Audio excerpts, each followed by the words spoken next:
First time చూస్తున్నా.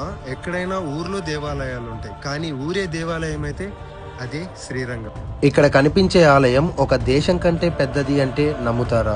ఈ ఆలయం 156 ఎకరాల్లో ఉంటుంది. అందులో 21 గోపురాలు, 7 ప్రాకారాలు ఉంటాయి. సాక్షాత్తు ఆ శ్రీరాముడు విభీషణుడికి ఈ రంగనాథ స్వామి విగ్రహాన్ని బహుమతిగా ఇస్తాడు. విభీషణుడు ఆ విగ్రహాన్ని లంకకు తీసుకువెళ్తుండగా దారిలో విశ్రాంతి తీసుకుందాము అని ఆ విగ్రహాన్ని కింద పెడతాడు. అలా విగ్రహాన్ని కింద పెట్టిన తరువాత ఆ విగ్రహం ఎంత కదిలించినా పైకి లేవదు. అలా కింద పెట్టిన ప్రదేశమే ఇప్పుడు మనం చూస్తున్న శ్రీరంగం. ఇక్కడే ఆ స్వామివారు కొలువై. ఆలయం దగ్గర కనిపించే ఈ గోపురం ఏసియాలోనే అతిపెద్ద గోపురం. సుమారు 240 అడుగుల ఎత్తు ఉంటుంది. దీనిని కట్టించడానికి 400 సంవత్సరాలు పట్టింది. నాకు అర్థం కాని విషయం ఏంటంటే ఈ ఆలయం మధ్య ఇల్లున్నాయా లేకపోతే ఇండ్ల మధ్య ఆలయం ఉందా అని. ఎందుకంటే ఈ ఆలయాల గోపురాల మధ్యలో నుంచి ఆటోలు, బైక్లు, కార్లు అన్ని వెళ్తాయి. ఈ ఆలయం తమిళనాడులోని శ్రీరంగంలో ఉండుద్ది.